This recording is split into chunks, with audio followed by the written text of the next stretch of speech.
Good morning, 11th class. So, we were on our chapter 7, Changing Cultural Traditions, where in our previous class we had a brief introduction of what all is included in the chapter और क्या basically इस time period में ऐसा क्या बड़ा change हुआ कि हम इसको चेंजिंग कल्चर ट्रेडिशन के नाम से इसके बारे में पढ़ने की कोशिश कर रहे हैं. एंड देन इसमें हम बेसिकली यही देखेंगे कि this is a period of Renaissance और ये एक ऐसा पीरियड है जिसमें बहुत सारे चेंजेस आएंगे इन the way people think about various things. और उसके बाद मतलब बेसिकली रेनेसांस का पीरियड है और उसके बाद हमने ये भी देखा कि क्या क्या सोर्सेज हैं जो हमें इस टाइम पीरियड के बारे में बताते हैं. एंड इसमें हमने स्पेसिफिकली पढ़ा था about one of the great scholar और हम हिस्टोरियन बोल सकते हैं जिन्होंने the way history was thought before उसको पूरा का पूरा क्या कर दिया है, चेंज कर दिया है. And he was actually talking about the history जिसके ऊपर हम लोग फोकस करते हैं आजकल, मतलब trying to cover each and every aspect of history.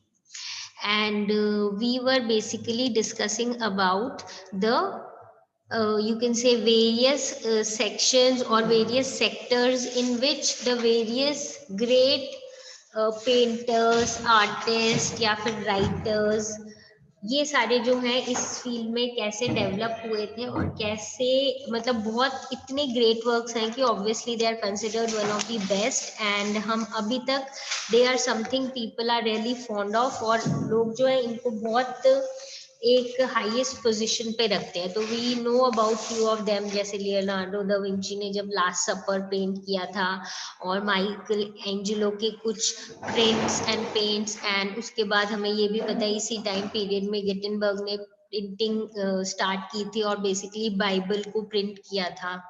और उसके बाद इसमें चौसर के जो लिटरेरी वर्क है उनके बारे में भी अपने को थोड़ा सा एक पोएम अपने प्रीवियस चैप्टर में पढ़ी है, मतलब पार्ट ऑफ द पोएम.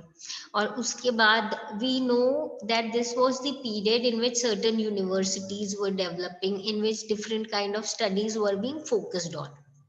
ठीक है. So this is actually a time period which will see lot of changes in the way people think, in the way people perceive various aspects of religion, science etcetera. तो इस period के बारे में briefly जब हमें एक idea हो गया है तो अब इसके स्पेसिफिक डिटेल्स में जाते हैं. तो जो first topic that we need to study is the revival of the Italian cities. As you all know कि जब हमने रोमन सिविलाइजेशन से रिलेटेड डिटेल्स पढ़ी थी तब हमने देखा था कि जो रोम है it is actually the centre of Italy और यहीं से क्या हुआ था, मेन ओरिजिन हुआ था of the Roman civilization. You can see this area, this is Rome. और उसके बाद as we have mentioned in our earlier classes की वेनिस, फ्लोरेंस, मिलान, मतलब ये सारे ऐसे एरियाज हैं जो इस टाइम पे मेन टाउन्स, मेन सिटीज के फॉर्म में डेवलप होंगे. सो बिकॉज हम इस एरिया की बात कर रहे हैं और हम इसी एरिया पे देखेंगे कि रोमन सिविलाइजेशन सबसे ज्यादा फ्लरिश था, ओरिजिन हुई थी उसकी, इसीलिए यहीं का रिवाइवल कैसे हुआ उससे अपने ये जो चैप्टर है ये शुरू करेंगे और फोकस इसी से स्टार्ट करेंगे. तो when we talk about the revival of the Italian cities, if we look into the background, हमें पता है कि जब वेस्टर्न रोमन एम्पायर का डिक्लाइन हुआ था तो बेसिकली क्या हुआ था, बहुत सारे जो टाउन्स और मेन सिटीज जैसे थे इटली में वो टोटली र्यून हो गए थे, मतलब उनका इंपॉर्टेंस जो है स्लोली एंड ग्रेजुअली क्या हो गया था, डाई ऑफ होने लग गया था. उनकी कोई यूनिफाइड गवर्नमेंट नहीं थी, कोई जो मेन पॉलिटिकल बहुत पावरफुल हेड होता है ना वैसे कुछ नहीं था. पोप जरूर थे रोमन में बट वो भी जो है बहुत ज्यादा स्ट्रॉन्ग नहीं थे एज अ पॉलिटिकल लीडर. अब इसी टाइम पे और क्या डेवलपमेंट हो रही थी कि हम देखें तो वेस्टर्न यूरोप जो है ना वो रीशेप हो रहा था. फ्यूडल बॉन्ड्स जो हमने लास्ट चैप्टर में फ्यूडलिज्म से रिलेटेड पढ़ा है कि जो फ्यूडल बॉन्ड्स है ये वाली चीजें जो है ये क्या हो रही थी, स्ट्रेंथन अप हो रही थी, एक नया काइंड का, एक नई तरीके का चेंज आ रहा था. बेसिकली ये हो रहा था लैटिन चर्च के अंदर.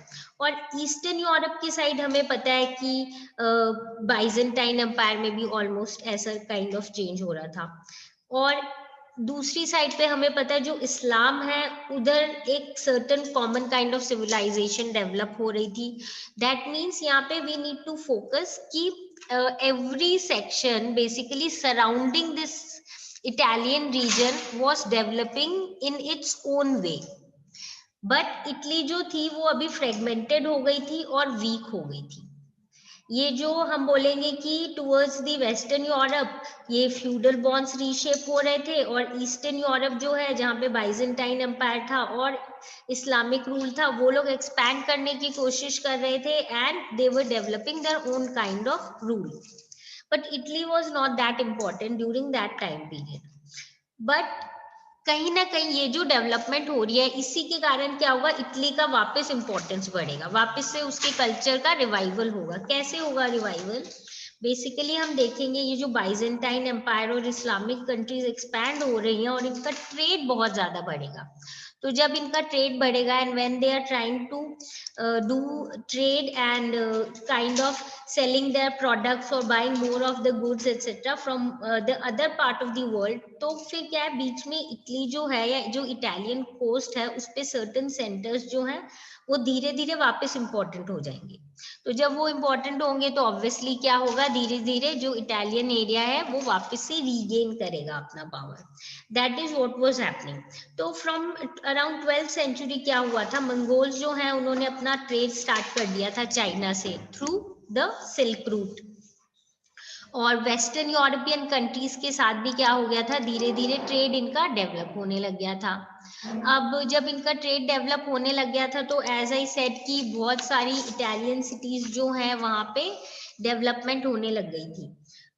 और अब जो इटालियन टाउन्स है यहाँ पे एक तरीके से सेंट्रल रोल प्ले कर रहे थे. Central role in what sense, basically when the trade was taking place. तो ट्रेड के टाइम पे क्या हुआ, बेसिकली एकदम जो हम इनिशियल इस लेवल की बात करें तो इन्होंने धीरे धीरे ये प्रॉस्परस हो रहे थे and they were becoming important. अब इसी टाइम पे हम देखेंगे कि ये जो कुछ इटालियन टाउन्स है ना, ये अपने को किसी पावरफुल एम्पायर का पार्ट नहीं मान रहे थे. ये क्या मान रहे थे, हम अपने आप में पावरफुल है, हम अपने आप में एक इम्पोर्टेंट एरिया है, तो वो अपने आप को एक इंडिपेंडेंट सिटी स्टेट की तरह समझने लग गए थे. एंड इनमें से जो सबसे इम्पोर्टेंट है वो है फ्लोरेंस और वेनिस. ये जो दो है ये अलग क्यों है, बिकॉज ये जो टाउन्स है they were republics. Okay, Florence and Venice were republic and they were independent and they were actually now having certain kind of election kind of system, और इसीलिए वहाँ पे republican kind of government जो है थी. Whereas बाकी जो और cities है वहाँ पे court cities थी. court cities का क्या मतलब होता है, basically princes और kings वगैरह जो वो वहाँ पे रूल कर रहे थे. अब इन्हीं में से हम देखेंगे एक और जो सबसे वाइब्रेंट सिटी थी वो थी वेनिस, और एक और थी जिनोवा. यानी वाइब्रेंट यानी वेरी वेरी प्रॉस्परस, यहाँ पे ट्रेड जो बहुत फ्लरिश हो गया था. एंड ये जो है they were different from the other areas of Europe. क्यों? बिकॉज यहाँ पे पॉलिटिकल पावर जो है वो क्लर्जी के अंडर नहीं था, और जो फ्यूडल लॉर्ड्स हैं जो बाकी यूरोपियन कंट्रीज में बहुत पावरफुल थे वो यहाँ पे इतने पावरफुल नहीं थे. यहाँ पे सिटी को गवर्न करने का जो मेन हम बोलेंगे कि पावर जो है वो किसके पास था, मर्चेंट्स के पास और बैंकर्स के पास. एंड ऑब्वियसली इससे एक नया आइडिया डेवलप हुआ था, और वो आइडिया क्या था, सिटीजनशिप का. यानी being citizen was becoming very very important for these people.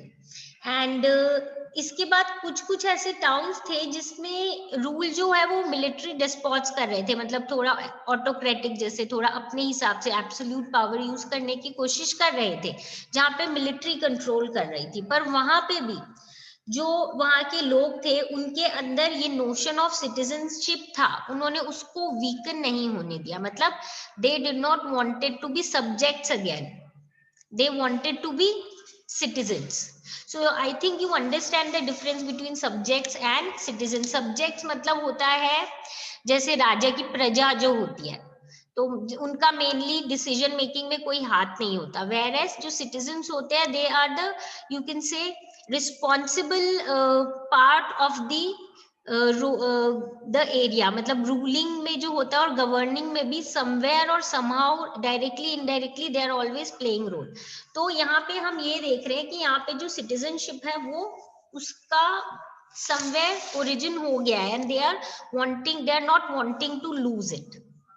Okay, so now we move on to the box that is given in your book, and if you notice the book that is given in your this box that is given in your book, we will be trying to study this box in later in great detail. अच्छा, इस box में हमें क्या बताया हुआ है? इस box में हमें ये बताया हुआ है कि जैसे उस टाइम की अलग अलग सिटीज है, जब हम बोल रहे हैं कि वहां पे जो गवर्नेंस है वो थोड़ा चेंज हो गया, मतलब बेसिकली मोनार्की जैसा गवर्नमेंट नहीं है। तो जो टाइप ऑफ गवर्नमेंट चेंज हुआ है उसमें गवर्निंग बॉडीज कैसे सिलेक्ट करते थे, या फिर उस एरिया पे जो लोग गवर्न करेंगे, या फिर उस एरिया में जो लोग जो मेन लीडर्स हैं वो उनको कैसे चूज किया जाना चाहिए और वो कौन होते हैं। ठीक है, तो इसमें if you have the books please open your page number 154 and just keep a track on whatever I am saying.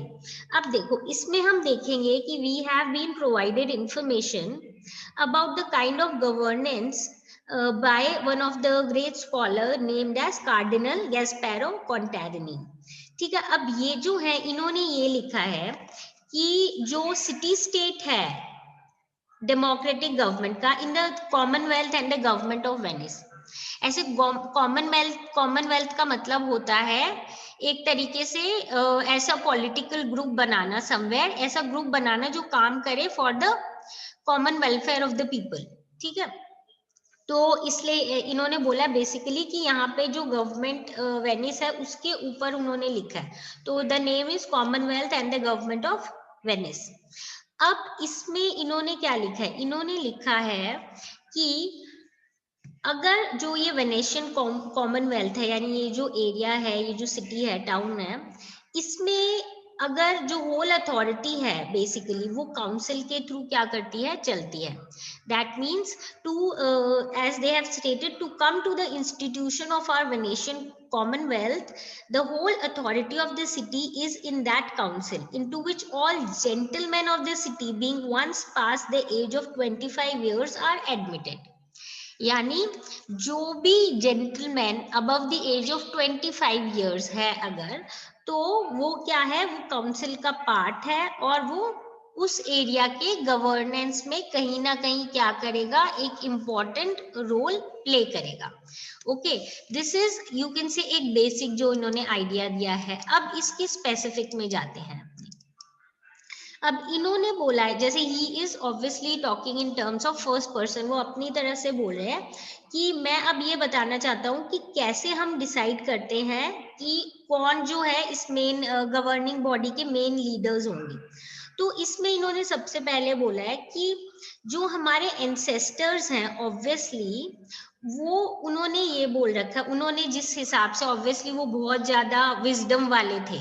Okay, तो उन्होंने ये बोला है कि कॉमन पीपल जो है ना उनको इस कंपनी ऑफ सिटीजन्स में ऐड नहीं करना चाहिए। कौन से, जो जिनके पास अथॉरिटी है, क्योंकि वो बोल रहे हैं कि बहुत बार ऐसे हुआ है कि जब पावर जो है कॉमन लोगों के हाथ में आता है ना, तो गवर्नेंस में हमेशा क्या होती है, कुछ ना कुछ प्रॉब्लम होती ही होती है।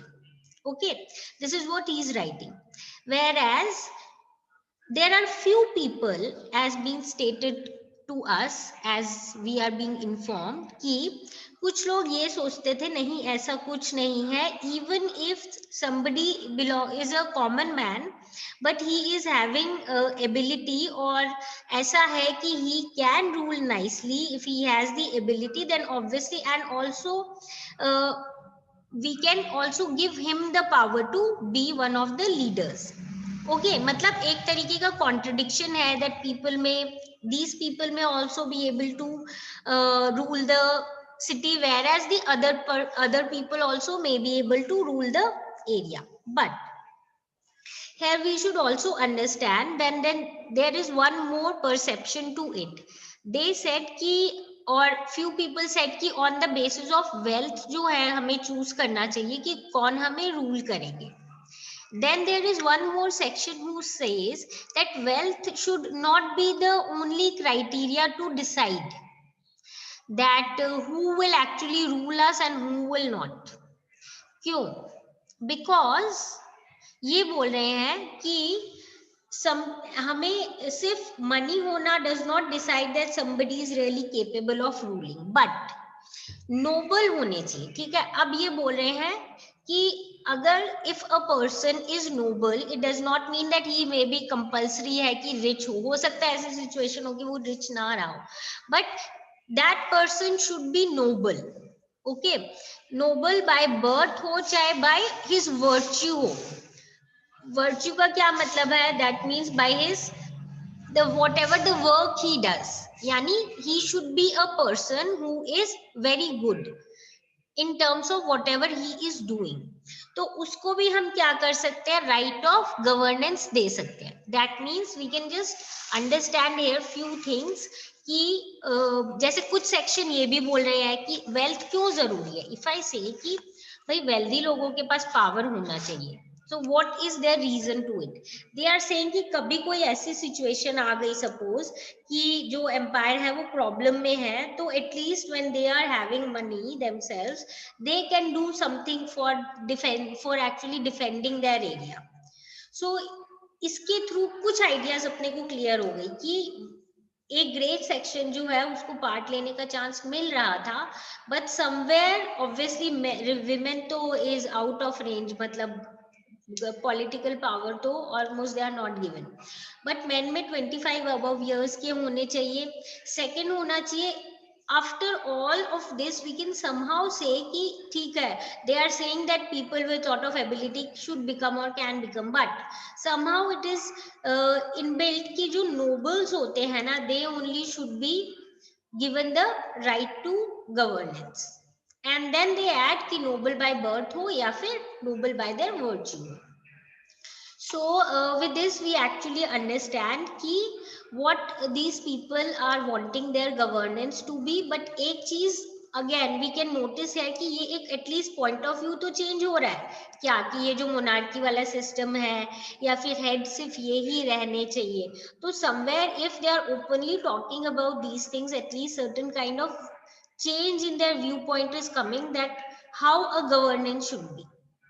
ठीक है, now we move on to the next topic। now next topic is about university and humanism। तो इस सेक्शन में अपने यही पढ़ेंगे यहाँ पे कि जो यूनिवर्सिटीज है इस टाइम पे बहुत ज्यादा डेवलप होगी। कहाँ पे? Basically in the Italian towns. बहुत सारी रीजंस है इसके। बेसिकली हम देखेंगे सबसे इम्पोर्टेंट जो बात है कि यहाँ पे डिमांड लॉयर्स की और नोटरीज की सबसे ज्यादा थी। क्यों? Because again if you want to interpret, क्या है कि इस टाइम पे ट्रेड बहुत इंपॉर्टेंट हो रहा था, तो इतने लार्ज स्केल पे ट्रेड हो रहा है कि उससे रिलेटेड जो लॉज बन रहे हैं या प्रॉपर डॉक्यूमेंटेशन जो होती है उससे रिलेटेड वो हमेशा क्या चाहते हैं कि उससे रिलेटेड कोई ना कोई डिसीजन लिया जाए। ठीक है, और अगर कोई कंफ्यूजन हो सपोज, तो there should be a proper you can say way to find out the solution. और सॉल्यूशन कैसे देखेंगे? अगर जो चीजें लिखी हुई है उसको अच्छे से लोगों को समझाना या इंटरप्रेट कराना आना।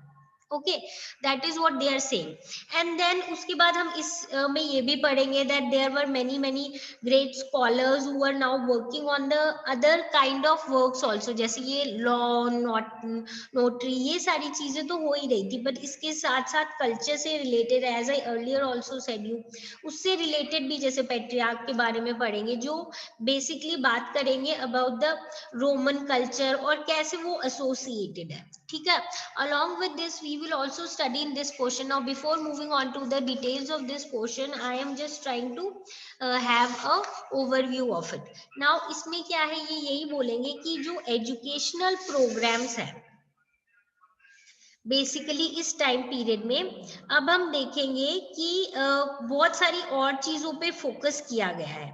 जैसे आई अर्लियर टोल्ड यू कि जो हम ह्यूमनिस्ट की बात करते हैं या जो हम ह्यूमैनिटीज की बात करते हैं relating to the kind of studies that we are doing which is including each and every aspect of human you can say livelihood, उसको इस टाइम पे क्या हुआ था, इस टाइम पे उसका फेज या उसका जो एक्चुअल रूप है वो इस टाइम पे बना था बेसिकली।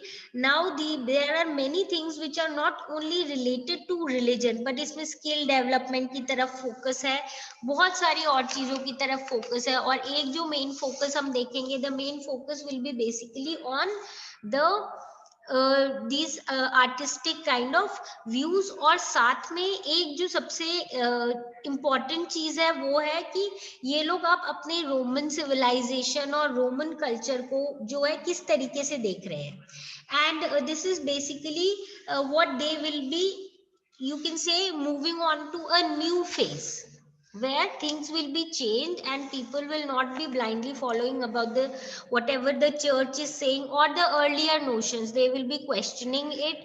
और अलग अलग डेवलपमेंट होगी, चाहे वो studies, when I am saying artistic field I do not only say कि सिर्फ इसी फील्ड में हुई थी डेवलपमेंट, बट साइंस, लिटरेचर, इन सारी फील्ड्स में डेवलप होगी। And we will each and then we'll try to study each of the scholars in detail.